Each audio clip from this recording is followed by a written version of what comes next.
Hello दोस्तों, apex English classes में आपका स्वागत है। आज हम लोग जो है प्रधान शिक्षक का जो एग्ज़ाम होने वाला है उसका प्रैक्टिस सेट जो है हम लोग लेके आए हैं 19वां नंबर। 18 प्रैक्टिस सेट का डिस्कशन हम करवा चुके हैं। अगर वीडियो नहीं देखे हुएगा तो प्लेलिस्ट में जाके देख लीजिएगा। ओके, डीएलएड का भी प्रैक्टिस सेट हम करवा दिए हुए हैं, ठीक है, जो 75 नंबर का पूछेगा। बिहार स्पेशल का, करेंट अफेयर्स का सारा प्रैक्टिस सेट हम करवा दिए हुए हैं। अगर नहीं देखे हुएगा तो जरूर देख लीजिएगा। ओके, चलिए सीधे पॉइंट पर आते हैं। पहला क्वेश्चन देखते हैं, निम्न में से कौन सा संप्रेषण प्रक्रिया का तत्व नहीं है। ओके, मतलब इस माध्यम, पुनर्वलन, प्रतिपुष्टि, अंतःक्रिया, यह चारों में से यह कौन जो है संप्रेषण प्रक्रिया का तत्व नहीं माना जाता है। तो यह जो पुनर्वलन है वह संप्रेषण प्रक्रिया का तत्व नहीं माना जाता है। संप्रेषण मतलब होता है बच्चों को सिखाना, बच्चों को जो है पढ़ाना, ठीक है। तो पुनर्वलन जो होता है यह संप्रेषण प्रक्रिया का तत्व नहीं माना जाता है, नहीं है। ओके, चलिए सेकेंड नंबर क्वेश्चन देखिए। इसमें कह रहा है कि निम्न में से कौन सा कथन सत्य नहीं है, मतलब गलत कथन को चुनना है। किस कथन को चुनना है? चारों में से गलत कथन को। ओके, तो देखिए, सीखना व्यवहार परिवर्तन की एक प्रक्रिया है। मतलब सीखने से क्या होता है? व्यवहार में परिवर्तन होता है। सही बात है, ठीक है। मतलब असत्य चुनना है, सत्य नहीं। तो यह सत्य है, तो यह आंसर नहीं होगा। शिक्षा एक लक्ष्य उन्मुख प्रक्रिया है। ओके, शिक्षा का अर्थ होता है कि एक लक्ष्य की प्राप्ति हो, ठीक है। एक गोल हम लोगों का होता है कि यह सीख के हमें यह चीज़ प्राप्त होगा, ठीक है, या ये एग्जामिनेशन क्लियर करना है, ठीक है। तो शिक्षा एक लक्ष्य उन्मुख प्रक्रिया है, सही बात है। विकास एक मात्रात्मक प्रक्रिया है। ओके, तो नहीं, विकास एक मात्रात्मक प्रक्रिया नहीं होती है। विकास जो है वह बहुमात्रात्मक प्रक्रिया होती है। मतलब विकास जो है सर्वांगीण विकास होता है बच्चों में। एक मतलब जो होता है सिंगल वे में विकास बच्चों का नहीं होता है। ओके, वृद्धि एक जैविक प्रक्रिया है, सही बात है, ठीक है। तो गलत क्या हो गया? गलत यही है, सी नंबर ऑप्शन। तो आंसर क्या होगा? सी। क्यों कह रहा है सत्य नहीं है? तो आंसर क्या होगा? C number. विकास एक मात्रात्मक प्रक्रिया नहीं है, यह बहुमात्रात्मक प्रक्रिया, मतलब बहुआयामी जो है प्रक्रिया है, ठीक है। चलिए, जो डेवलपमेंट होता है वह सभी चीज़ का डेवलपमेंट होता है बच्चों में। किसी एक चीज़ का डेवलपमेंट, एक चीज़ का विकास नहीं होता है। ओके, चलिए थर्ड नंबर क्वेश्चन देखिए। ब्रूनर की प्रतिबिंबात्मक अवस्था पियाजे के संज्ञानात्मक विकास की किस अवस्था से मिलती जुलती है? ओके, मतलब ये ब्रूनर जो है यह चाइल्ड साइकोलॉजिस्ट है और पियाजे भी क्या है? Child psychologist. तो कह रहा है कि ब्रूनर की जो प्रतिबिंबात्मक अवस्था है और पियाजे के संज्ञात्मक विकास की किस अवस्था से मिलती जुलती है? तो यह मिलती है दोस्तों आपको पूर्व संक्रियात्मक अवस्था से यह मिलती है। आंसर क्या होगा? D number. ओके, चलिए नेक्स्ट क्वेश्चन देखिए, 4 नंबर क्वेश्चन देखिए। सृजनात्मक समस्या समाधान की वह अवस्था जिसमें व्यक्ति असंगत सूचनाओं पर ध्यान नहीं देता उसे कहते हैं, उसे क्या कहते हैं? तो उसे कहते हैं दोस्तों उद्भवन कहते हैं। आंसर क्या होगा? B number. ओके, आंसर क्या होगा? बी। चलिए 5 नंबर क्वेश्चन देखिए। निम्न में से किस प्रश्न द्वारा सृजनात्मक चिंतन को सर्वाधिक अच्छे ढंग से अनुमानित किया जा सकता है? ओके, तो किसे अनुमानित किया जा सकता है? तो इसे कितने भिन्न तरीकों से हल किया जा सकता है? यह सर्वाधिक अच्छे ढंग से अनुमानित किया जा सकता है। ओके, किस प्रश्न के माध्यम से? तो इसे कितने भिन्न तरीकों से हल किया जा सकता है द्वारा सृजनात्मक चिंतन को सर्वाधिक अच्छे ढंग से अनुमानित किया जा सकता है। आंसर क्या होगा? B number. ओके, एक ही सवाल को कितने तरीके से हल किया जा सकता है, इसके द्वारा क्रिएटिविटी आती है, क्रिएटिविटी चिंतन आती है कि इसको इस तरीके से बना लिए हैं, अब दूसरा तरीका हम लोग देखते हैं। ओके, आंसर क्या होगा? बी। 6 नंबर क्वेश्चन देखिए। एक 4-5 वर्ष के बालक में अपने पिता की अपेक्षा माता के प्रति अत्यधिक प्रेम की भावना विकसित हो जाती है। बालक के व्यवहार में होने वाले इस परिवर्तन को फ्रायड द्वारा क्या नाम दिया गया है? ओके, मतलब बालक के व्यवहार में होने वाले इस परिवर्तन को फ्रायड द्वारा क्या नाम दिया गया है? तो यह दिया गया है दोस्तों आपको ओडीपस कॉम्प्लेक्स का नाम दिया गया है। किस चीज़ का नाम दिया गया है? ओडीपस कॉम्प्लेक्स का नाम दिया गया। आंसर क्या होगा? C number. 6 का क्या होगा? सी। ओके, चलिए 7 नंबर क्वेश्चन देखिए। स्कूटर चलाने वाले व्यक्ति द्वारा कार चलाना सीखते समय, मतलब एक व्यक्ति है, मान के चलिए यह क्या है? एक व्यक्ति है, यह स्कूटर चलाता है। क्या चलाता है? स्कूटर चलाता है। ओके, अब स्कूटर चला रहा है, तो स्कूटर चलाने वाले व्यक्ति ये हो गया। इसके द्वारा जब कार चलाया जाएगा, क्या चलाया जाएगा दोस्तों, कार चलाया जाएगा। ओके, कार चलाया जाएगा, ठीक है। अब इसके द्वारा कार चलाना सीखते समय, अब यह कार चलाना सीख रहा है। ओके, यह कार चलाना सीख रहा है। उसके पूर्व अनुभव मतलब जो स्कूटर चलाता था उस अनुभव का सहायक होना किस प्रकार के अधिगम अंतर्गत उदाहरण है। ओके, मतलब स्कूटर चलाता था तो स्कूटर में भी इंजन होता है, स्कूटर में पहिया होता है, स्कूटर में भी एक्सक्लेटर होता है, स्कूटर में भी गियर होता है, ठीक है। स्कूटी में नहीं होता है, स्कूटर में पहले होता था, ठीक है। चलिए, अब कार जो चलाएगा तो इसमें भी इंजन स्टार्ट करना पड़ता है, क्लच लेना पड़ता है, उसके बाद गियर लगाएगा, उसके बाद गियर जो है गियर लगा के क्लच को धीरे धीरे छोड़ेगा, एक्सीलेटर को धीरे धीरे दबाएगा तो गाड़ी आगे बढ़ेगी। इसमें भी ब्रेक लगाता है, इसमें भी ब्रेक लगाता है, ठीक है। तो इस किस प्रकार के अधिगम का उदाहरण यह है, तो यह अधिगम का उदाहरण है दोस्तों आपको ऊर्ध्व अंतरण अधिगम का उदाहरण है। आंसर क्या होगा, सी नंबर। कौन सा, ऊर्ध्व अंतरण का उदाहरण है। आंसर क्या होगा, सी। चलिए 8 नंबर क्वेश्चन देखिए। निम्न में से कौन से शिक्षण विधि प्रजातांत्रिक नहीं है। ओके, निम्न में से कौन से शिक्षण विधि प्रजातांत्रिक नहीं है। ओके, तो यह है दोस्तों आपको व्याख्यान विधि जो है वह प्रजातांत्रिक नहीं होती है। मतलब प्रोफेसर साहब, लेक्चर साहब की तरह जो है एकदम रखे हुए हैं, व्याख्यान पे व्याख्यान, स्पीच पे स्पीच जो है ना, लेक्चर पे लेक्चर दिए जा रहे हैं, तो यह प्रजातांत्रिक नहीं है। ओके, चलिए आंसर क्या होगा, सी नंबर। 9 नंबर क्वेश्चन देखिए। निम्न में से, मतलब यह जो है परावर्ती स्तर, क्या है, अवबोध स्तर, स्मृति स्तर, अभिप्रेरणा स्तर। तो निम्न में से ये जो कौन सा स्तर है, कौन सा शिक्षण का स्तर नहीं है, इनमें से कौन सा शिक्षण का स्तर नहीं है। ओके, तो यह अभिप्रेरणा स्तर जो है वह शिक्षण का स्तर नहीं माना जाता है। आंसर क्या होगा, डी नंबर। आंसर क्या होगा, डी। ओके, अधिगम प्रक्रिया उद्दीपन डैश के बीच संगति है। ओके, तो अधिगम प्रक्रिया उद्दीपन जो होता है वो डैश के बीच संगति है। किसके बीच में संगति होती है, तो यह अनुक्रिया के बीच में संगति होती है। ओके, आंसर क्या होगा, सी नंबर। ओके, चलिए 11 नंबर क्वेश्चन देखिए। लेव वाइगोत्स्की के अनुसार आधारभूत मानसिक क्षमताओं को मुख्य रूप से किसके द्वारा उच्चतर संज्ञात्मक प्रक्रियाओं में बदला जाता है। ओके, लेव वाइगोत्स्की एक मनोवैज्ञानिक है, चाइल्ड साइकोलॉजिस्ट है। इसके अनुसार आधारभूत जो बेसिक मानसिक क्षमता होती है ना, मुख्य रूप से किसके द्वारा उच्चतर संज्ञानात्मक प्रक्रियाओं में बदला जाता है। ओके, तो उच्चतर संज्ञानात्मक प्रक्रियाओं में मानसिक क्षमताओं को मुख्य रूप से किसके द्वारा बदला जाता है, किस प्रकार से बदलेंगे, यह चारों ऑप्शन में से किसके द्वारा बदलेंगे। ओके, ये चारों में ऑप्शन में से किसके द्वारा बदलेंगे, तो ये बदलेंगे दोस्तों आपको सामाजिक पारस्परिक क्रिया द्वारा जो है आधारभूत मानसिक क्षमताओं को मुख्य रूप से उच्चतर संज्ञानात्मक प्रक्रियाओं में बदला जाता है। वह तरीका है आपको सामाजिक पारस्परिक क्रिया द्वारा। आंसर क्या होगा, सी नंबर। 12 नंबर क्वेश्चन देखिए।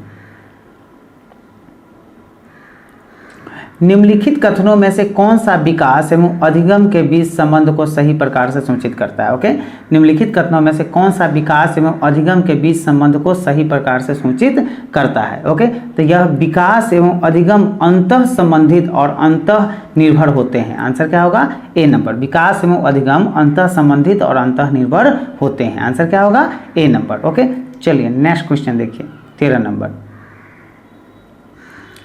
पियाजे के अनुसार, मतलब जीन पियाजे, ठीक है, पियाजे एक व्यक्ति थे, एक मनोवैज्ञानिक थे। तो जीन पियाजे के अनुसार विशिष्ट मनोवैज्ञानिक संरचनाओं अनुभव के सही अर्थ निकालने के व्यवस्थित तरीकों को क्या कहा जाता है। ओके, तो इस व्यवस्थित तरीके को कहा जाता है दोस्तों स्कीमा कहा जाता है। क्या कहा जाता है, स्कीमा कहा जाता है। मतलब विशिष्ट मनोवैज्ञानिक संरचनाओं को क्या कहा जाता है, तो विशिष्ट प्रकार के जो मनोवैज्ञानिक संरचना है उसको स्कीमा कहा जाता है। क्या कहा जाता है दोस्तों, स्कीमा। आंसर क्या होगा, सी नंबर। ओके, चलिए 14 नंबर क्वेश्चन देखिए। समाचार पत्रों से कहानियों एवं कतरनों का चयन करना एवं प्रस्तुत करना जो पुरुष एवं महिलाओं दोनों को गैर परंपरागत भूमिकाओं में चित्रित करते हैं, निम्नलिखित में से किसके लिए एक प्रभावी रणनीति है। ओके, निम्नलिखित में से किसके लिए एक प्रभावी रणनीति है। तो लैंगिक जेंडर है ना, लैंगिक या जेंडर रूढ़ियों का सामना करने के लिए, है ना, एक प्रभावी रणनीति है। आंसर क्या होगा? ए नंबर। 14 का क्या होगा? ए। ओके, 15 नंबर क्वेश्चन देखिए। निम्नलिखित वर्णन को पढ़िए तथा कोल्हन वर्ग के नैतिक तर्क की अवस्था को पहचानिए। ओके, तो वर्णन किया गया है, यहाँ देखिए। अंतःकरण के स्वचयनित नैतिक सिद्धांतों के द्वारा सही कार्य परिभाषित किया जाता है जो कानून और सामाजिक समझौते पर ध्यान दिए बिना संपूर्ण मानवता के लिए वैध होता है। ओके, ठीक है। अब इसको आगे देखिए, तो इसका आंसर क्या होगा? तो आंसर इसका होगा दोस्तों आपको सार्वभौम नैतिक सिद्धांत अभिविन्यास। आंसर क्या होगा? ए नंबर। ओके, चलिए 16 नंबर क्वेश्चन देखिए। जीन पियाजे, ओके, एवं ले वायगोत्स्की जैसे मनोवैज्ञानिक संरचनावादी अधिगम को किस रूप में देखते थे? ओके, मतलब जो जीन पियाजे और ले वायगोत्स्की जो है, ये जैसे मनोवैज्ञानिक जो संरचनावादी अधिगम होता है, मतलब रचनात्मक तरीके से जो पढ़ाया जाता है बच्चों को, अधिगम मतलब होता है सीखना, लर्निंग, को किस रूप में देखते थे? मतलब सिखाने की जो प्रक्रिया है उसको किस रूप में देखते थे? तो देखते थे सक्रिय विनियोजन के से अर्थ निर्माण की प्रक्रिया के रूप में उसको देखते थे। आंसर क्या होगा? ए नंबर। ओके, चलिए 17 नंबर क्वेश्चन देखिए।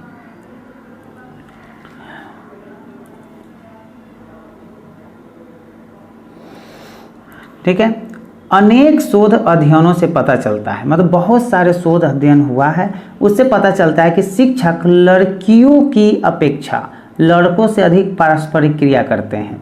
इसका सही विवेचन क्या है? ओके, मतलब बहुत सारे शोध ऐसे हुए हैं, बहुत सारे मनोवैज्ञानिक, चाइल्ड साइकोलॉजिस्ट ऐसा शोध किया है कि कोई अगर जेंट्स टीचर है, ठीक है, तो वह लड़कियों की तुलना में, अपेक्षा मतलब तुलना में, लड़कों से अधिक पूछ पाछ, है ना, उससे जो है कुछ क्रियाकलाप ये सब करता है ना, लड़कियों से वह कम करता है या नहीं करता है कोई पुरुष टीचर। तो इसका सही विवेचना करना क्या होगा? ओके, मतलब वो टीचर के बारे में, यह शिक्षण में, मतलब वह टीचर कैसा होगा? अगर यह टीचर है कोई, ठीक है, तो यह टीचर क्या करता है? लड़कों से ज़्यादा पूछता है, लड़कों को ज़्यादा तवज्जो देता है, लड़कियों को कम। तो यह हो गया, यह शिक्षा में लिंग पक्षपात का एक उदाहरण है। आंसर क्या होगा? D number.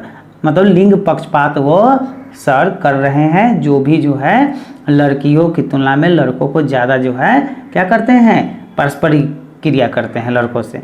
ठीक है, ठीक है, चलिए। तो लिंग पक्षपात नहीं होना चाहिए किसी भी शिक्षक के द्वारा किसी भी क्लास में। ठीक है। 18, निम्नलिखित में से कौन सा विकास सिद्धांत नहीं है? निम्नलिखित में से कौन सा विकास का सिद्धांत इसमें से चारों में से नहीं है? ओके, तो ये विकास सिद्धांत जो है विकास की सटीक गति एवं प्रकृति, ओके, मतलब इसका जो गति है, मोशन है, और इसका जो नेचर है जन्म के समय से ही निर्धारित हो जाती है। आंसर क्या होगा? ए नंबर। ओके, आंसर क्या होगा? ए। चलिए 19 नंबर क्वेश्चन देखिए। निम्नलिखित में कौन सा युग्म अधिगमकर्ताओं एवं उनकी प्राथमिक विशेषताओं के संबंध में सही है? ओके, यह प्राथमिक विशेषताओं के रूप में क्या जो है सही है? तो पठन अक्षमता, अधिगमकर्ता, धारा प्रवाह पढ़ने और लिखने में कमी है। आंसर क्या होगा? C number. आंसर क्या होगा? सी। चलिए 20 नंबर क्वेश्चन देखिए। दृश्य रूप से बाधित विद्यार्थियों के साथ कार्य करते समय एक शिक्षक को किस प्रकार के अनुदेशन अनुकूलन करने चाहिए? ओके, किस प्रकार के अनुदेशन या अनुकूलन करने चाहिए? तो उसे स्पष्ट रूप से बोलना तथा छूकर महसूस करने वाली सामग्रियों का अधिक मात्रा में प्रयोग करना चाहिए। ओके, आंसर क्या होगा? B number. मतलब कोई बच्चा जो है वह दृष्टि, मतलब उसको दिखता नहीं है, दृष्टि बाधित है, ठीक है, तो उसे क्या करना, उस बच्चे को सिखाना है आपको, तो आप क्या कर सकते हैं, मतलब एक शिक्षक के रूप में आप क्या अनुदेशन अनुकूलन करने चाहिए? तो स्पष्ट रूप से बोलना कि वह कानों से अच्छी तरह सुन सके तथा छूकर महसूस करने वाली सामग्रियों का अधिक मात्रा में प्रयोग करवाएंगे। जैसे उसको वृत्त पढ़ा रहे हैं तो कोई जो है गोल चीज जैसे बल्ला हो गया, चूड़ी हो गया, उसको छू कर कहेंगे कि देखो ये गोल गोल दिख रहा है ना, ये वृत्त का जो है रूप होता है। ओके, क्योंकि वो देख नहीं सकता है, वो छूकर अनुभव करेगा। ओके, चलिए 21 नंबर क्वेश्चन देखिए। बहुबौद्धिकता, मल्टी मतलब IQ जो होता है, इंटेलिजेंस, बहुबौद्धिकता का प्रत्यय इंगित करता है। यह क्या इंगित करता है? तो गणित और भाषा, गणित मतलब तो समझ ही रहे हैं, मैथ्स, और भाषा मतलब हिंदी इंग्लिश जो भी हो। जैसे परंपरागत विषयों के अतिरिक्त अन्य क्षेत्रों में भी विद्यार्थियों द्वारा प्राप्त उपलब्धि की प्रशंसा की जानी चाहिए। आंसर क्या होगा? ए नंबर। ओके, आंसर क्या होगा? ए नंबर। ठीक है, चलिए 22 नंबर क्वेश्चन देखिए। सही कथन का चयन करें। सही कथन इसमें से कौन है? तो सही कथन जो है, अध्यापक को दिव्यांग विद्यार्थियों, दिव्यांग मतलब जो होता है कोई लंगड़ा है, लूल्हा है, आंख से नहीं दिखता है, बधिर है ना, मतलब बुला नहीं होता है, बताहा टाइप के आदमी है, मतलब विद्यार्थी है, उस सबको दिव्यांग बोलते हैं। ओके, तो अध्यापक को दिव्यांग विद्यार्थियों के साथ सहानुभूति मतलब प्रेम पूर्वक, है ना, नहीं रखनी चाहिए, किंतु योग्यताओं और उसके स्तर के अनुरूप विशिष्ट अधिगम अपेक्षाओं को दृढ़तापूर्वक संचालित करना चाहिए। मतलब जो होगा कि ज़्यादा जो है सहानुभूति नहीं रखनी चाहिए। ठीक है, आंसर क्या होगा? B number. सहानुभूति कहने का मतलब उसको बेचारा, वो लगेगा कि हमारे सर जो है ज़्यादा सहानुभूति दर्शा रहे हैं, मतलब हम कमज़ोर है तब ना। ठीक है, अपने आप को कमज़ोर समझने लगेगा। ठीक है, सबके साथ समान व्यवहार कीजिए। हाँ, उसको ध्यान ज़्यादा देना है कि उसको जो है सीखने में कोई दिक्कत ना हो, लेकिन उसको बेचारा नहीं बनाना है कि आप तो बेचारा है ना, आप लांगर है, आपके साथ जो है थोड़ा सा ज़्यादा जो है हम प्रेम पूर्वक से बात करेंगे, बाकी सबसे नहीं करेंगे। ओके, तो उसको अपने आप में खराब लगेगा कि हम लांगर है ना, तो अब जो है बात कर रहे हैं सर, ना रहते तो नहीं करते। ठीक है, चलिए 23 नंबर क्वेश्चन देखिए। बच्चों द्वारा आलोचनात्मक चिंतन न सीखने का कारण है। ओके, बच्चों द्वारा आलोचनात्मक जो क्रिटिसिज्म चिंतन होता है न सीखने का कारण क्या है? तो यह न सीखने का कारण है कक्षों का उच्च रूप में अनम्य होना तथा उत्तरों का मूल्यांकन भी उसी प्रकार होना। आंसर क्या होगा? ए नंबर। ओके, आंसर क्या होगा? ए। चलिए 24 नंबर क्वेश्चन देखिए।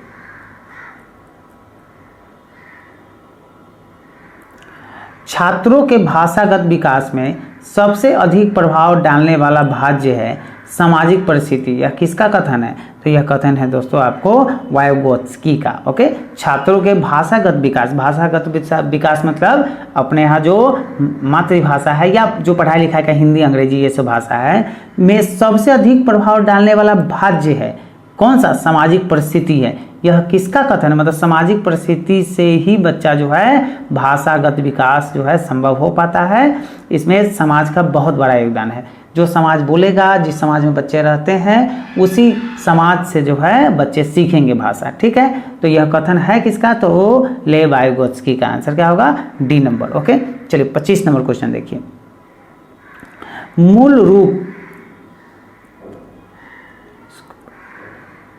मूल रूप से अध्यापक के व्यवहारिक चरित्र का उल्लेख कीजिए। ओके, मतलब कोई भी टीचर है तो उसका व्यवहारिक चरित्र का उल्लेख करिए मूल रूप, और मूल मतलब होता है ओरिजिनल रूप में। ठीक है, रियल रूप में। ठीक है, तो व्यवसायिक नीति शास्त्र होना चाहिए। आंसर क्या होगा? C number. ओके, आंसर क्या होगा? सी। ओके, चलिए अगर चैनल को सब्सक्राइब नहीं किए हुए होगा तो सब्सक्राइब कर लीजिएगा। सब्सक्राइब करने से फ़ायदा ये होगा कि कोई भी वीडियो हम जब अपलोड करेंगे तो आपको नोटिफिकेशन मिल जाएगा, और बिना चैनल पे जाए, बिना वीडियो को सर्च मारे, ठीक है, आप जो है वीडियो देख पाइएगा, नोटिफिकेशन आपको मिल जाएगा। ठीक है, इसलिए चैनल को क्या कीजिएगा? सब्सक्राइब कर लीजिएगा, और वीडियो अच्छा लग रहा हो, अच्छा लगे तो इसको लाइक करिएगा, अपने दोस्तों के साथ क्या कीजिएगा? शेयर भी कर दीजिएगा। ओके, चलिए सीधे 26 नंबर क्वेश्चन देखते हैं। दो विद्यार्थी एक ही अवतरण को पढ़ते हैं। एक ही अवतरण मतलब कोई पैराग्राफ दिया गया है, उसको दो विद्यार्थी है और दोनों विद्यार्थी एक ही अवतरण को पढ़ते हैं, फिर भी इनके बिल्कुल भिन्न अर्थ लगाते हैं। मतलब एक ही चीज़ दोनों को पढ़ने के लिए दिया गया, किसी किताब में किसी कहानी को अवतरण, कोई पैराग्राफ को, ठीक है, लेकिन इसका अर्थ जो है दोनों विद्यार्थी क्या लगाते हैं? अलग अलग लगाते हैं। उनके बारे में निम्नलिखित में से क्या सत्य हो सकता है? ओके, तो क्या सत्य हो सकता है? देखिए, संभव है क्योंकि व्यक्ति के अधिगम को विविध कारण विभिन्न विधियों से प्रभावित करते हैं। आंसर क्या होगा? सी। मतलब एक ही अवतरण को दो विद्यार्थी अलग अलग अर्थ लगाते हैं, यह संभव है। क्यों संभव है? क्योंकि व्यक्ति के अधिगम, व्यक्ति का जो लर्निंग होता है, सीखना को विविध कारण, विविध मतलब भिन्न भिन्न कारण, जो डिफरेंट जो कॉज होता है, विभिन्न विधियों से प्रभावित करता है। आंसर क्या होगा? C number. ओके, चलिए 27 नंबर क्वेश्चन देखिए। कक्षा तक पहुंचने वाली बच्चों की भोली अवधारणाओं को जानना क्या कहलाता है? कैसे क्या करेंगे? तो कक्षा तक पहुंचने वाली जो बच्चों की भोली अवधारणा जो होती है ना, को जानना क्या कहलाता है? तो ये कहलाएगा दोस्तों आपको शिक्षक के लिए अपने शिक्षण को अधिक सार्थक बनाने की योजना बनाने में सहायक होता है।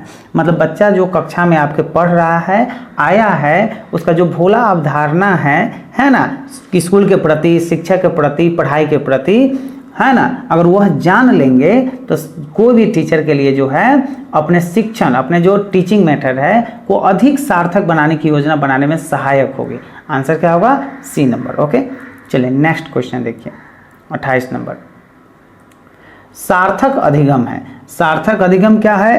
तो निजी अनुभवों से ज्ञान की संरचनाओं का सक्रिय निर्माण करना जो है सार्थक अनुभव होता है या कहलाता है। ठीक है, चलिए 29 नंबर क्वेश्चन देखिए। विद्यार्थियों के प्रभावशाली अधिगम के लिए निम्नलिखित में से कौन सा शिक्षक के प्रारंभिक कार्यों में से एक नहीं है? ओके, तो प्रारंभिक कार्यों में से क्या नहीं है? तो विद्यार्थियों को उपदेशनात्मक विधि से सूचना प्रदान करना, यह जो होता है यह प्रारंभिक कार्यों में से एक नहीं है, बाकी सब प्रारंभिक कार्य है। ओके, चलिए 30 नंबर क्वेश्चन देखिए। विकास के सिद्धांतों के बारे में निम्नलिखित में से कौन सा कथन गलत है? तो विकास के सिद्धांतों के बारे में निम्नलिखित में से कौन सा कथन क्या है? गलत है। तो यह गलत है दोस्तों। आपको विकास एक परिणात्मक प्रक्रिया है जिसका ठीक ठाक मापन हो सकता है। ऐसा मापन करने वाला कोई यंत्र ही नहीं निकला है जो डेवलप जो है या डेवलपमेंट का जो परिमाण निकाल सके कि हाँ आज 4 डेवलपमेंट हुआ है, अब 10 डेवलपमेंट हुआ है। डेवलपमेंट का कोई इकाई नहीं है, मापन नहीं है। आंसर क्या होगा? D number. ओके, चलिए 31 नंबर क्वेश्चन देखिए। डैश तथा डैश की विशिष्ट अन्योन्य क्रिया का परिणाम विकास के विविध मार्गों और निष्कर्षों के रूप में हो सकता है। ओके, तो आंसर क्या होगा इसका? वंशानुक्रम और पर्यावरण जो है, ठीक है, वंशानुक्रम तथा पर्यावरण की विशिष्ट अन्योन्य क्रिया का परिणाम विकास के विभिन्न मार्गों और निष्कर्ष के रूप में हो सकता है। विविध मार्गों और निष्कर्षों के रूप में हो सकता है। आंसर क्या होगा? ए। ओके, चलिए 32 नंबर क्वेश्चन देखिए। विद्यालय और समाजीकरण के बारे में निम्नलिखित में से क्या सत्य है? तो विद्यालय और समाजीकरण के बारे में, विद्यालय समाजीकरण का एक महत्वपूर्ण कारक होता है। आंसर क्या होगा? B number. विद्यालय समाजीकरण का एक महत्वपूर्ण कारक होता है। आंसर क्या होगा? B number. ठीक है, चलिए 33 नंबर क्वेश्चन देखिए। जीन पियाजे के द्वारा प्रस्तुत संरक्षण के प्रत्यय से तात्पर्य है कि, क्या तात्पर्य होता है? तो यह कुछ भौतिक गुणधर्म वही रहते हैं चाहे बाहरी आकृतियों बदल जाए। आंसर क्या होगा? ए नंबर। ओके, मतलब जीन पियाजे जो है इसके अनुसार प्रस्तुत संरक्षण के प्रत्यय से तात्पर्य क्या है? तो कुछ भौतिक गुणधर्म वही रहते हैं चाहे बाहरी आकृतियां बदल जाए। आंसर क्या होगा? ए। ठीक है, 34 नंबर क्वेश्चन देखिए। लेव वाइगोत्स्की के अनुसार भाषिक विकास मानव चिंतन के स्वभाव को बदल देता है। मतलब जो भाषा का जो विकास होता है वो मानव चिंतन के स्वभाव को क्या करता है? उसके नेचर को बदल देता है। आंसर क्या होगा? ए नंबर। ओके, चलिए 35 नंबर क्वेश्चन देखिए। लॉरेंस कोहलनबर्ग के नैतिक तर्क के सिद्धांत की अनेक बातों के लिए आलोचना की जाती है। इस आलोचना के संदर्भ में निम्नलिखित में से कौन सा कथन सही है? ओके, तो कौन सा कथन सही है? तो आंसर देखिए इसका।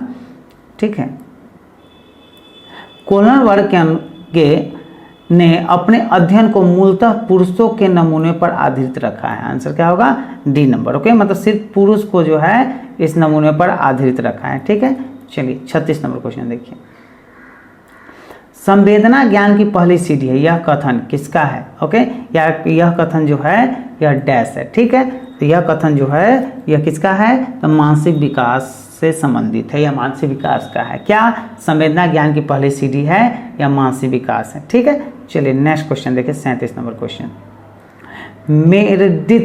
मेरेडिथ के अध्ययन के आधार पर कहा जा सकता है कि सामान्य रूप से उन परिवारों के बालक होते हैं जो सामाजिक स्तर से ऊंचे होते हैं, तो अधिक स्वस्थ एवं विकसित। आंसर क्या होगा? B number. आंसर क्या होगा दोस्तों? B number. ओके, चलिए 38 नंबर क्वेश्चन देखिए। कैटल द्वारा विश्लेषित किए गए व्यक्तित्व शील गुणों की संख्या कितनी है? ओके, तो कैटल द्वारा विश्लेषित किए गए व्यक्तित्वशील गुणों की संख्या कितनी है? तो यह है दोस्तों आपको 16। आंसर क्या होगा? C number. आंसर क्या होगा? सी। ओके, चलिए 39 नंबर क्वेश्चन देखिए। मुर्रे ने एक परीक्षण की रचना करके इतिहास रच दिया, वह क्या है? ओके, मुर्रे ने एक परीक्षण की रचना करके इतिहास रच दिया, वह क्या है? तो वो है दोस्तों आपको विषय आत्मबोधन परीक्षण। आंसर क्या होगा? C number. ओके, इस चैनल को सब्सक्राइब नहीं कीजिएगा तो सब्सक्राइब कर लीजिएगा। ओके, चलिए, परिवेश की वस्तु जिसे प्राणी प्राप्त करने का प्रयास करता है। ओके, मतलब हमारे आसपास जो वस्तु है उसे जो लोग प्राप्त करने का प्रयास करता है वह कही जाती है, उसे क्या कहते हैं? तो उसे प्रेरक कहा जाता है। आंसर क्या होगा? B number. ओके, चलिए 41 नंबर क्वेश्चन देखिए। निम्न में से कौन सा तनाव को कम करने का अप्रत्यक्ष ढंग है? मतलब ये चारों में से तनाव, स्ट्रेस को कम करने का अप्रत्यक्ष ढंग, प्रत्यक्ष ढंग तो होता है कि दवाई खा लीजिए, ठीक है, तो अप्रत्यक्ष ढंग मतलब जो है अप्रत्यक्ष ढंग कौन सा है इसमें चारों में से? तो वो है दोस्तों उदात्तीकरण, जो है स्ट्रेस को कम करने का अप्रत्यक्ष ढंग होता है। आंसर क्या होगा? D number. ओके, चलिए 42 नंबर क्वेश्चन देखिए। निम्न में से कौन सी डिसलेक्सिया क्या है दोस्तों? डिसलेक्सिया की विशेषता नहीं है। तो डिसलेक्सिया की जो विशेषता होती है यह सीधे या उल्टे हाथ के प्रयोग के संबंध में निश्चय करना, यह डिसलेक्सिया की विशेषता नहीं होती है। आंसर क्या होगा? B number. Okay, 43 number question देखिए। सशक्त अभिप्रेरणा सीखने का प्रभावशाली घटक है। तो सशक्त अभिप्रेरणा सीखने का प्रभावशाली घटक क्या होता है? तो ये होता है शीघ्र सीखता है। आंसर क्या होगा? C number. ओके, चलिए नेक्स्ट क्वेश्चन देखिए 44 नंबर। उपलब्धि परीक्षण दिए जा सकते हैं। तो उपलब्धि परीक्षण दिए जा सकते हैं, कैसे दिए जा सकते हैं? दो प्रकार से दिए जा सकते हैं। आंसर क्या होगा? ए नंबर। ओके, चलिए 45 नंबर क्वेश्चन देखिए। जब बालक की परीक्षा द्वारा मापी हुई योग्यता के सही मूल्यांकन में अस्थायित्व होता है तब उस परीक्षा को कहते हैं। तो उस परीक्षा को क्या कहते हैं? तो विश्वसनीयता कहते हैं। आंसर क्या होगा? B number. क्या कहते हैं? विश्वसनीयता कहते हैं। आंसर क्या होगा? B number. Okay, 46 number question देखिए। किसी कक्षा में शिक्षक की भूमिका है। किसी कक्षा में शिक्षक की भूमिका क्या होती है? तो सीखने की विश्वसनीय स्थितियां जुटाना और शिक्षार्थियों को स्वतंत्र चिंतन की सुविधा देना। आंसर क्या होगा? B number. ओके, चलिए 47 नंबर क्वेश्चन देखिए। आकलन शिक्षण अधिगम प्रक्रिया का अभिन्न अंग है क्योंकि, ओके, क्यों है अभिन्न अंग? क्योंकि आकलन से अध्यापक बच्चों के अधिगम को समझता है और उसके अपने शिक्षण की परिपुष्टि भी होती है। आंसर क्या होगा? ए नंबर। ओके, चलिए 48 नंबर क्वेश्चन देखिए। भावनाओं, अधिगम और अभिप्रेरणा के संदर्भ में निम्नलिखित में से किस कथन से आप सहमत हैं? ओके, तो किस कथन से सहमत है? तो प्रेरणा और सीखना के साथ भावनाएं घनिष्ठ रूप से जुड़ी होती है। आंसर क्या होगा? B number. ओके, चलिए 49 नंबर क्वेश्चन देखिए। अधिगम अशक्तता वाले बच्चों को एक समान दिखाई देने वाले अक्षरों और वर्णों में भ्रम होता है। ओके, अक्षरों और वर्णों में क्या होता है? भ्रम होता है। ओके, चलिए आंसर क्या होगा? ए नंबर। 50 नंबर क्वेश्चन देखिए। ज्ञान के एक बड़े असंबद्ध भाग को प्रस्तुत करना क्या कहलाता है? तो यह शिक्षार्थियों के लिए अवधारणात्मक समझ को प्राप्त करने को कठिन बनाना है ना, बनाएगा यह। आंसर क्या होगा? C number. ओके, चलिए 51 नंबर क्वेश्चन।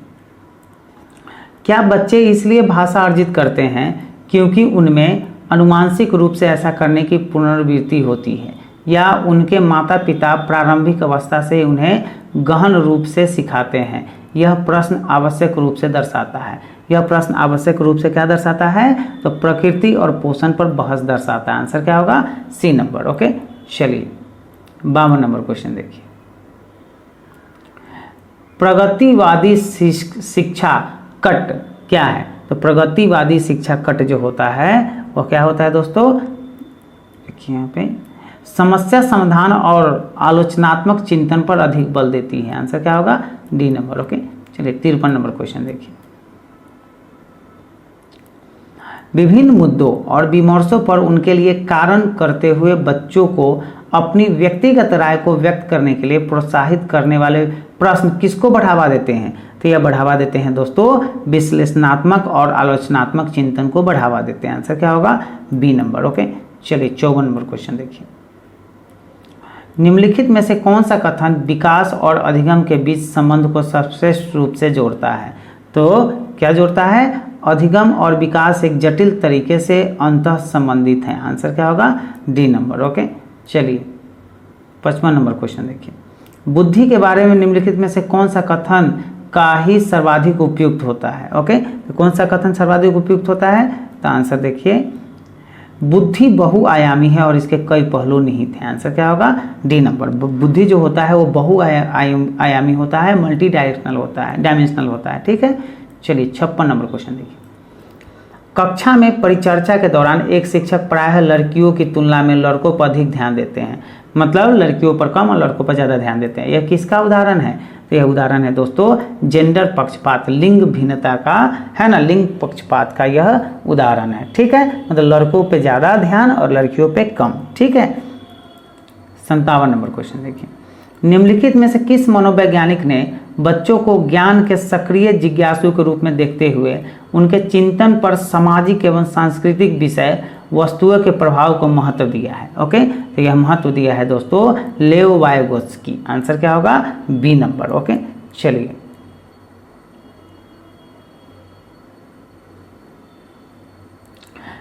जिग सा पहेली को, ओके, जिग जैग जो पहेली होता है को करते समय 5 वर्ष की नजमा, एक बच्ची है जो 5 वर्ष की है, स्वयं से कहती है, खुद से कहती है, नीला टुकड़ा कहाँ है? नहीं यह वाला नहीं, गाढ़े रंग वाला जिससे यह जूता पूरा बन जाएगा। इस प्रकार की वार्ता को वाइगोत्स्की किस तरह संबंधित या संबोधित करते हैं? ओके, तो इस प्रकार को संबोधित करते हैं व्यक्तिगत वार्ता, मतलब पर्सनल जो है टॉक होता है, मतलब खुद से बात करना। ओके, कहलाता है। ठीक है, चलिए 59 नंबर क्वेश्चन देखिए। बच्चों को संकेत देना तथा आवश्यकता पड़ने पर सहयोग प्रदान करना निम्नलिखित में से किसका उदाहरण है? तो यह उदाहरण है दोस्तों आपको पांग ढांचा का उदाहरण है। आंसर क्या होगा? D number. ओके, चलिए 60 नंबर क्वेश्चन देखिए।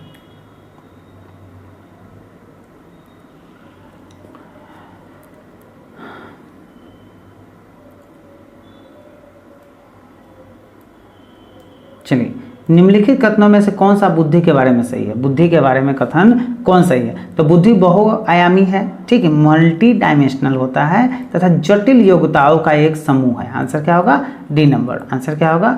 डी। ओके, आंसर क्या होगा? डी। चलिए 61 नंबर क्वेश्चन देखिए।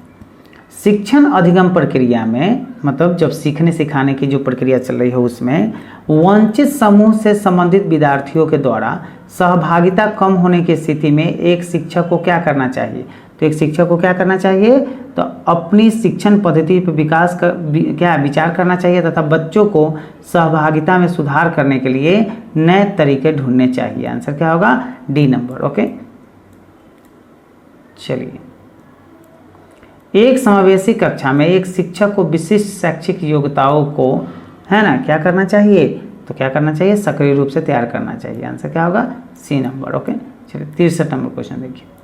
बाल केंद्रित शिक्षा शास्त्र की क्या विशेषता है? तो बाल केंद्रित शिक्षा शास्त्र की विशेषता जो है बच्चों के अनुभव को प्रमुखता देना ही बाल केंद्रित शिक्षा की विशेषता है। आंसर क्या होगा? B number. ओके, चलिए 64 नंबर क्वेश्चन देखिए।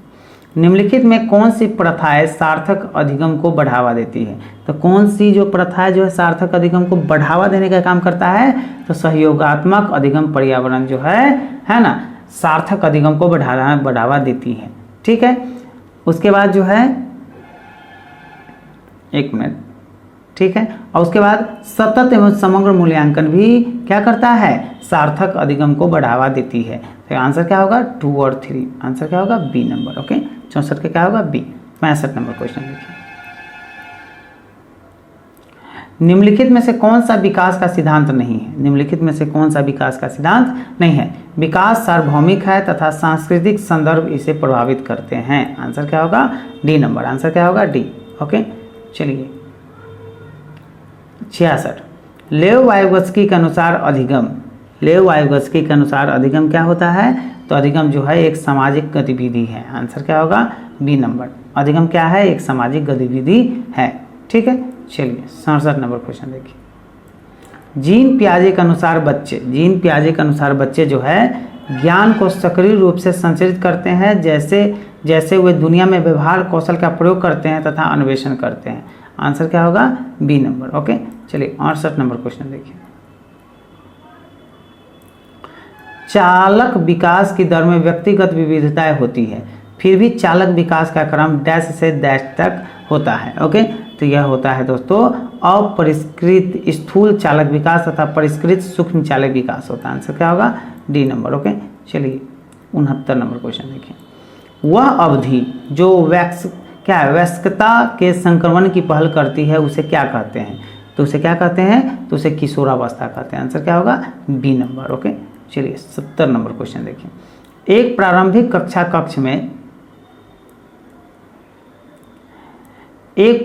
कक्षा कक्ष में बालक या बालिका अपने साथ जो अनुभव लाते हैं या लाती है वह क्या कहलाती है? तो उन्हें शामिल कर उनका संचय करना चाहिए। जो अनुभव लाता है बच्चा उसे क्या करना चाहिए? हम शिक्षकों को चाहिए कि उसे शामिल करके और उसका संचय करना चाहिए। ठीक है, आंसर क्या होगा? ए नंबर। चलिए 71 नंबर क्वेश्चन देखिए। एक बच्चा तर्क प्रस्तुत करता है, रीजनिंग करता है कि हिंज जो दवाई की चोरी नहीं करनी चाहिए, हिंज को दवाई की चोरी, हिंज एक लड़का का नाम है, उसको दवाई की चोरी नहीं करनी चाहिए। वह दवाई जो उसकी पत्नी की जान बचाने के लिए ज़रूरी है, क्योंकि यदि वह ऐसा करता है तो उसे पकड़ा जाएगा और जेल भेजा जाएगा।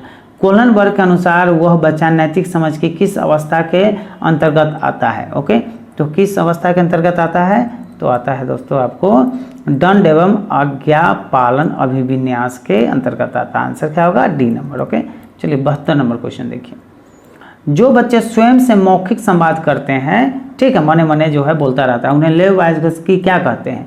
तो उन्हें लेव वाइगोत्स्की जो है व्यक्तिगत वार्ता कहते हैं। आंसर क्या होगा? C number. ओके, चलिए यह विचारधारा है कि सभी बच्चों को एक नियमित विद्यालय अवस्था में समान शिक्षा प्रदान करने का अधिकार हो। ओके, तो यह करता है दोस्तों क्या? समावेशी शिक्षा का यह उदाहरण है। आंसर क्या होगा? B number. ओके, चलिए 74 नंबर क्वेश्चन देखिए।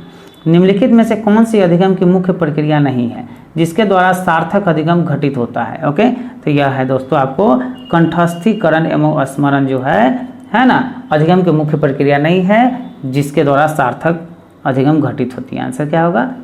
ठीक है, आंसर क्या होगा? बी। जब शिक्षक को विद्यार्थियों एवं उसकी योग्यताओं के बारे में सकारात्मक विश्वास होता है तब विद्यार्थी जो है क्या करता है? तो सीखने के लिए उत्सुक एवं प्रेरित रहते हैं। आंसर क्या होगा? B number. ओके, चैनल को सब्सक्राइब कर लीजिएगा, नोटिफिकेशन के माध्यम से आपको पता चल जाएगा कि हम वीडियो कब अपलोड कर रहे हैं और वो वीडियो आप आसानी से देख पाइएगा। ठीक है, चलिए 76 नंबर क्वेश्चन देखिए। एनीमोमीटर से निम्नलिखित में से किसका मापन किया जाता है? तो एनीमोमीटर में निम्नलिखित में से किसका मापन किया जाता है? तो किया जाता है पवन वेग का, है ना, किया जाता है। ओके, आंसर क्या होगा? C number. ओके, चलिए 77 नंबर क्वेश्चन देखिए। किसी पिंड का भार क्या होता है? तो किसी पिंड का भार ध्रुवों पर सर्वाधिक होती है। आंसर क्या होगा? B number. ध्रुवों पर सर्वाधिक होती है। आंसर क्या होगा? B number. ओके, चलिए 78 नंबर क्वेश्चन देखिए। मनुष्य की आंख में किसी वस्तु का प्रतिबिंब बनता है। मनुष्य की आंख में किसी वस्तु का प्रतिबिंब बनता है ना, कहाँ बनता है? तो यह डिस्टिपटल रेटिना पर बनता है। आंसर क्या होगा? D number. ओके, चलिए 79 नंबर क्वेश्चन देखिए। जलयुक्त गिलास में तैरता हुआ बर्फ का टुकड़ा जब पिघलता है तो पानी का स्तर क्या होता है? तो पानी का स्तर जो है वह क्या होगा? मतलब मान के चलिए कि एक गिलास में जल भरे हुए हैं, ठीक है, और उसमें बर्फ क्या हुआ है? तैर रहा है। ठीक है, क्या कर रहा है? तैर रहा है। तो तैरता हुआ बर्फ का टुकड़ा जब पिघलता है, जब वो पिघलेगा है, तो पानी का स्तर क्या रहेगा? पानी का स्तर क्या हो जाएगा? तो पानी का स्तर वही रहेगा, न बढ़ेगा न घटेगा। ओके, चलिए जल को वाष्प में परिवर्तन करने की जो प्रक्रिया होती है वह क्या कहलाता है?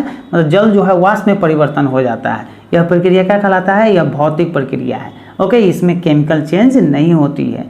ठीक है, यह ठीक है। जब लाल, नीले तथा हरे प्रकाश का पुंज एक लाइट बीम एक स्थान पर पड़ता है तो प्रकाश का रंग क्या हो जाता है? ओके, जब रेड रहेगा, जब ब्लू रहेगा और जब ग्रीन रहेगा, RBG इसको बोलते हैं। ओके, प्राथमिक रंग, ठीक है। यह तीनों जब एक साथ एक जगह पड़ेगा तो क्या होगा? तो यह सफ़ेद बन जाता है। ओके, यह तीनों लाइट को मिलाकर एक जगह डालिएगा तो सफ़ेद बन जाएगा। ओके, चलिए 82 नंबर क्वेश्चन देखिए। निम्नलिखित में से कौन सा पदार्थ सर्वाधिक मजबूत होता है? मतलब चारों में से जो है, ये चारों में से जो है जर्मन सिल्वर, पीतल, स्टील, ग्राफीन, तो सबसे ज़्यादा मजबूत या सबसे ज़्यादा सर्वाधिक मजबूत कौन होता है?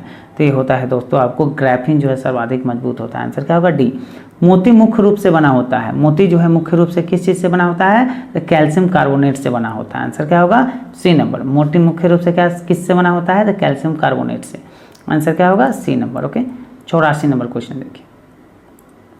निम्नलिखित में से कौन सा एक लवण सागर में सर्वाधिक पाया जाता है? ओके, तो निम्नलिखित में से कौन सा लवण सागर में सर्वाधिक पाया जाता है? तो पाया जाता है दोस्तों सोडियम क्लोराइड पाया जाता है। आंसर क्या होगा? B number. ओके, निम्नलिखित में से कौन सी गैस पीने के पानी को शुद्ध करने के लिए प्रयोग में ले जाए? मतलब कोई पानी है या गंदा है तो इसमें से मतलब इसमें कौन सा गैस गुजारेंगे या किस गैस का इस्तेमाल करेंगे कि यह साफ हो जाए? ओके, तो इसमें साफ करने के लिए हम क्लोरीन की गोली मिलाते हैं। क्लोरीन गैस से पानी क्या हो जाता है? साफ हो जाता है। आंसर क्या होगा? B number. ओके, चलिए सिलेंडरों में भरकर खाना पकाने वाली गैस जो LPG गैस होता है, ओके, की आपूर्ति किस रूप में की जाती है? तो यह किस रूप में? तो लिक्विफाइड पेट्रोलियम गैस। लिक्विफाइड मतलब लिक्विड अवस्था में रहता है, मतलब तरल अवस्था में रहता है। ओके, सिलेंडर लेकर जो खाना बनाने वाला सिलेंडर है उसको ऐसे ऐसे डुलाइएगा ना, लगेगा कि पानी अंदर भरा हुआ है। मतलब नहीं, पानी नहीं रहता, वो गैस रहता है, लेकिन लिक्विड उसको बनाकर लिक्विफाइड करके तब भरा जाता है। ठीक है, चलिए 87 निम्नलिखित में से कौन सा कार्बनिक अम्ल अंगूर, कार्बनिक अम्ल मतलब जिसमें कार्बन मौजूद है, ठीक है, और यह अम्ल का काम करे, मतलब इसमें से है ना H+ निकले। ठीक है, इमली तथा केला में प्रचुर मात्रा में विद्यमान रहता है। ओके, अंगूर, इमली और केला में प्रचुर मात्रा में कौन सा एसिड रहता है? कौन सा कार्बनिक अम्ल रहता है? ठीक है, कार्बन से मिला हुआ तो टार्टेलिक अम्ल जो है बहुत ज़्यादा रहता है इसमें। ठीक है, आंसर क्या होगा? D number. Okay, 88 number question देखिए। कीट संवर्धन क्या है? तो कीट संवर्धन होता है कीटों की वृद्धि करने का विज्ञान को कीट संवर्धन कहते हैं। ठीक है, इंसेक्ट्स इनरिचमेंट कहते हैं। ठीक है, आंसर क्या होगा? ए नंबर। ओके, चलिए 89 नंबर क्वेश्चन देखिए। निम्नलिखित में से कौन सा एक जीव अन्य 3 जीवों के वर्ग का नहीं है? ओके, तो 3 जीवों के वर्ग का कौन नहीं है? तो केकड़ा जो है यह नहीं है। ओके, अन्य तीनों जीव मतलब बरूथी, बिच्छू, मकड़ी एक का है और केकड़ा जो है अलग जो है जीवों के वर्ग में आता है। ठीक है, अपमार्जक, डिटर्जेंट, डिटर्जेंट मतलब जो सर्फ जिसको बोलते हैं, सर्फ कपड़ा साफ करे वाला, उसको अपमार्जक हिंदी में बोलते हैं, डिटर्जेंट जो है अंग्रेजी में बोलते हैं। यह जो होता है यह क्या होता है? तो यह शोधन अभिकर्ता के रूप में काम करता है। आंसर क्या होगा? D number. ओके, चलिए 91 नंबर। DNA डाईरिबोन्यूक्लिक एसिड इसका पूरा नाम है, में मौजूद शर्करा, जो शर्करा होता है वो क्या होता है? तो ये होता है दोस्तों आपको डीऑक्सीराइबोज होता है। आंसर क्या होगा? C number. ओके, डीऑक्सीराइबोज होता है। मानव शरीर में सर्वाधिक प्रचुरता में पाया जाने वाला तत्व क्या है? तो मानव शरीर में सर्वाधिक प्रचुरता से पाया जाने वाला जो तत्व होता है वो दोस्तों होता है ऑक्सीजन। आंसर क्या होगा? C number. ओके, साधारण मानव के गुण सूत्र होते हैं, तो साधारण मानव के जो गुण सूत्र होते हैं वो कितने होते हैं? तो 46 होता है, मतलब 23 जो है जोड़ा में रहता है। 23 गुणे 2 कितना होगा? 46 होगा। औरतों में भी, महिलाओं में भी, मानव में भी, है ना, सामान्य जो मानव है उसमें। ठीक है, जो नॉर्मल है।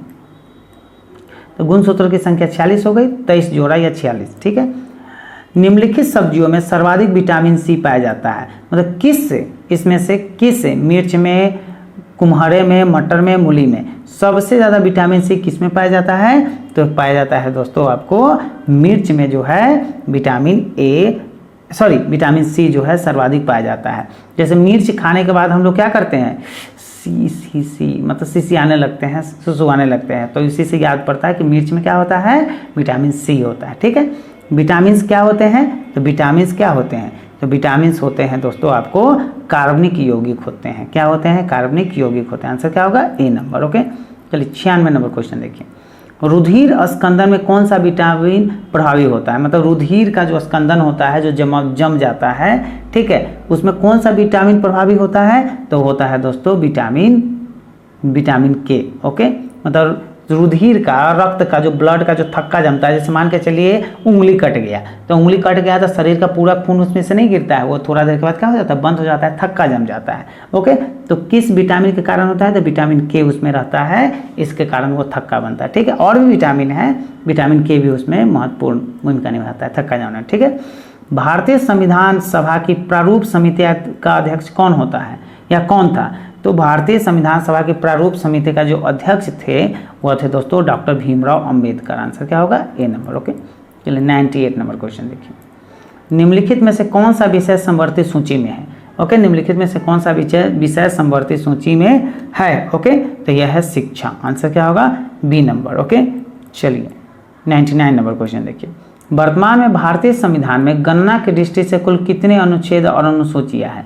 तो गणना की दृष्टि से कुल कितने अनुच्छेद और अनुसूचियां हैं? तो यह है दोस्तों आपको 395 अनुच्छेद और 12 अनुसूचियां हैं। आंसर क्या होगा? B number. ओके, आंसर क्या होगा? B number. चलिए, लोकसभा का कार्यकाल कितना होता है? तो लोकसभा का कार्यकाल आपातकाल की घोषणा के दौरान एक बार में 1 वर्ष तक के लिए बढ़ाया जा सकता है। आंसर क्या होगा? C number. ओके, चलिए,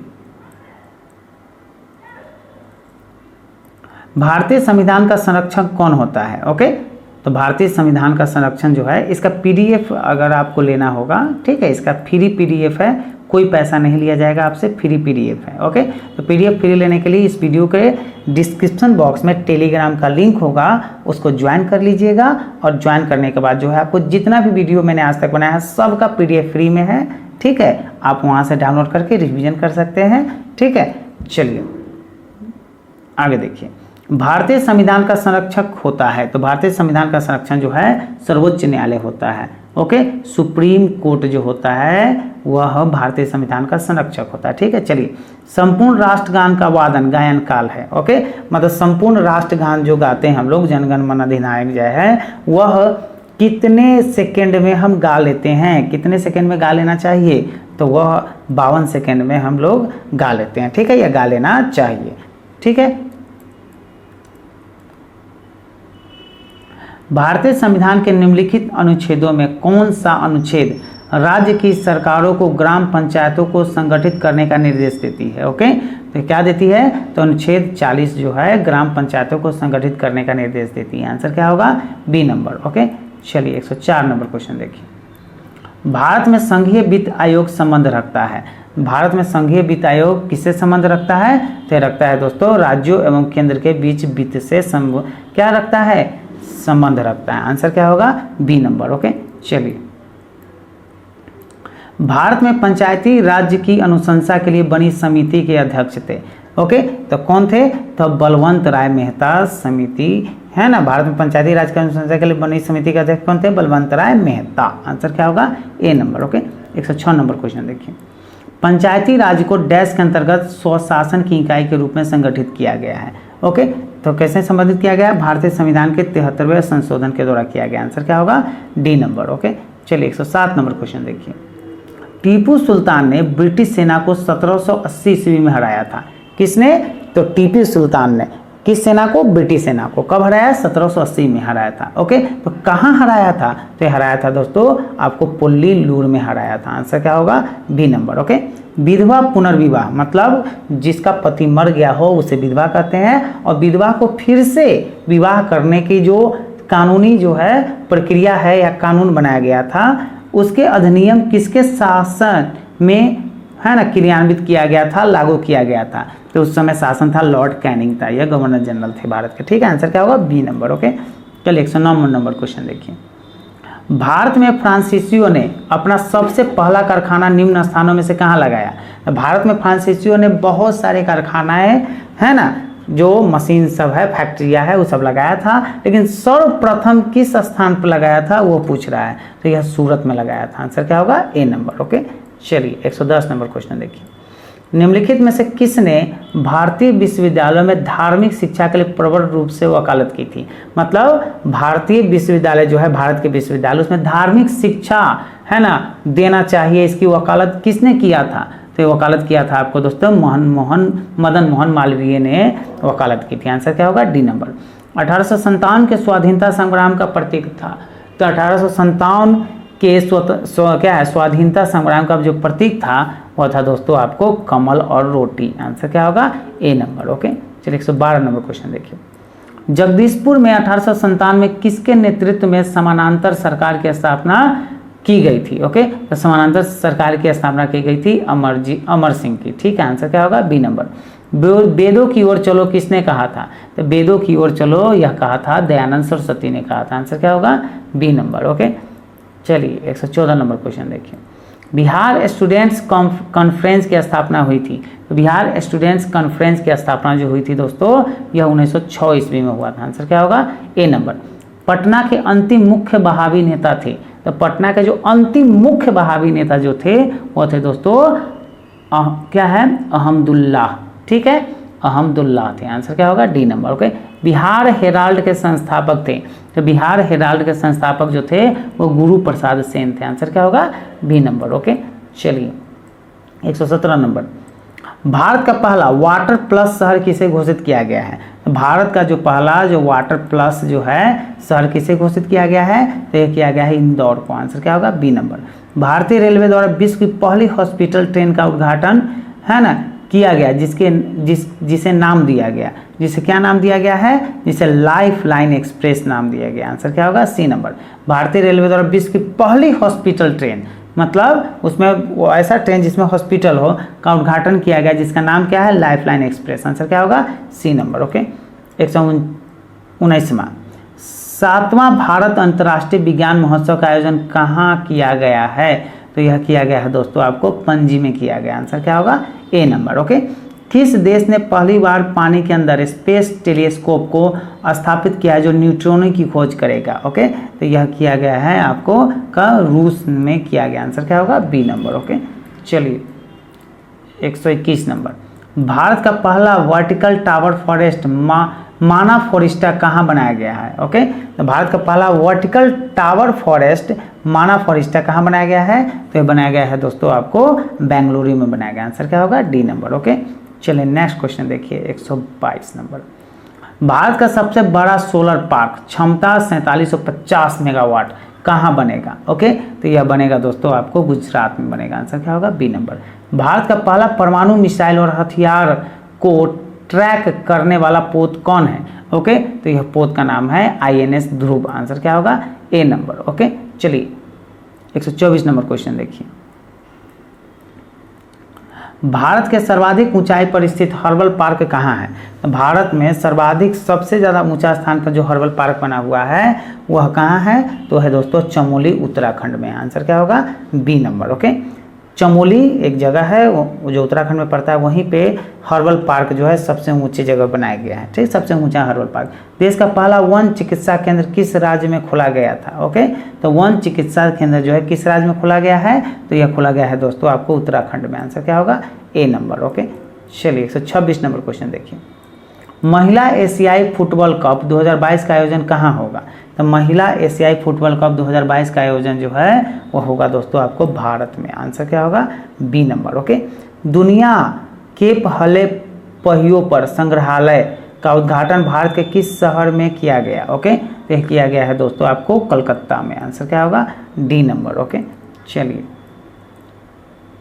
128 नंबर क्वेश्चन। देश का पहला बुद्धिस्ट थीम पार्क किस राज्य में बनाया गया है? ओके, तो यह राज्य का नाम है दोस्तों आपको मध्य प्रदेश। आंसर क्या होगा? C number. ओके, चलिए ये मैथमेटिक्स का क्वेश्चन है। मैथमेटिक्स जो है अलग से पढ़ाया गया है, वह नहीं देखे होइएगा वीडियो मैथमेटिक्स का रीजनिंग का, तो वह प्लेलिस्ट में है मैथमेटिक्स रीजनिंग का, और भी बन ही रहा है। ठीक है, लगातार वीडियो अपलोड होता है तो वह जाके देख लीजिएगा, वहाँ ज़्यादा समझ में आएगा। यहाँ पे से कोई माई बाप इसका नहीं है। ठीक है, यहाँ पे समझ नहीं सकते हैं।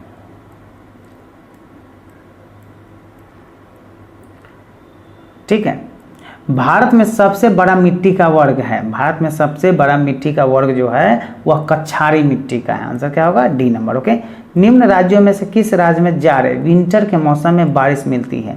तो विंटर के मौसम में जो बारिश मिलती है वो तमिलनाडु में मिलती है। आंसर क्या होगा?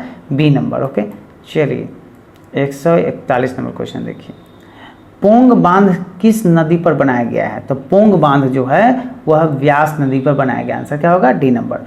फसलों के आधार पर बेमेल बताइए। फसलों के आधार पर इसमें से अलग कौन फसल है? तो गेहूं जो है अलग है, धान, ज्वार, मक्का यह एक जो है किस्म का है, और जो गेहूं जो है वह अलग आता है। ठीक है, चलिए 142 का क्या होगा? डी। चलिए, हरियाली एक नई योजना है। हरियाली एक क्या है? नई योजना है। ओके, कैसी योजना है? तो बंजर भूमि के विकास के लिए हरियाली योजना बनाया गया है। ठीक है, निम्नलिखित में से किस फसल की रोपाई की जाती है?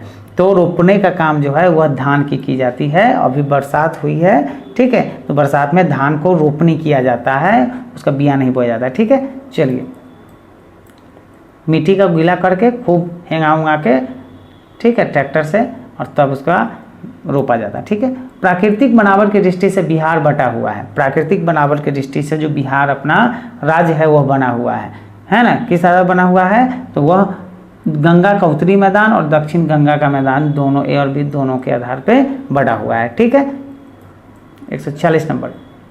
बिहार विस्तृत है, बिहार विस्तृत है, कर्क रेखा के उत्तर में विस्तृत है या स्थित है। ठीक है, चलिए 147 नंबर क्वेश्चन देखिए। बिहार में पुरानी जलोढ़ मिट्टी का विस्तार है। तो बिहार में पुरानी जलोढ़ मिट्टी का विस्तार है रोहतास, गया, पटना, मुंगेर, भागलपुर के क्षेत्र में है ना, जलोढ़ मिट्टी का विस्तार है, पुरानी जलोढ़ मिट्टी का। ठीक है, 148 नंबर क्वेश्चन देखिए। गंगा के मैदानी भाग की मिट्टियाँ किस प्रकार की है? तो गंगा की मैदानी भाग की मिट्टियाँ जो है किस प्रकार की है? तो यह अपोड मिट्टी है। कौन सा मिट्टी है? अपोड मिट्टी। आंसर क्या होगा? B number. ओके, चलिए 149 नंबर क्वेश्चन देखिए। बिहार में शीतकालीन वर्षा किस कारण होती है? जो बिहार में शीतकालीन वर्षा जो होती है वो भूमध्य सागर की ओर आने वाले चक्रवातों के कारण होती है। आंसर क्या होगा? D number. Okay, 150 number question देखिए। बिहार में जलोढ़ मिट्टी के प्रमुख फसल क्या है? मतलब बिहार में जो जलोढ़ मिट्टी पाया जाता है उसमें कौन कौन से जो फसल है वह उपजाया जाता है मुख्य रूप से? ओके, तो उपजाया जाता है धान, गेहूं, ईख, चना, अरहर, बाजरा, ये सारा उपजाया जाता है। आंसर क्या होगा? ए नंबर। ठीक है, यह वीडियो अच्छा लगा हो तो वीडियो को क्या कीजिएगा? लाइक कीजिएगा, अपने दोस्तों के साथ इस वीडियो को शेयर कीजिए, और इस चैनल को क्या कीजिएगा? सब्सक्राइब कर लीजिएगा, ताकि कोई भी वीडियो हम डालें तो आपको नोटिफिकेशन मिल जाए और उसको सबसे पहले देख पाए। मिलते हैं नेक्स्ट वीडियो में, तब तक के लिए जय हिंद, जय भारत।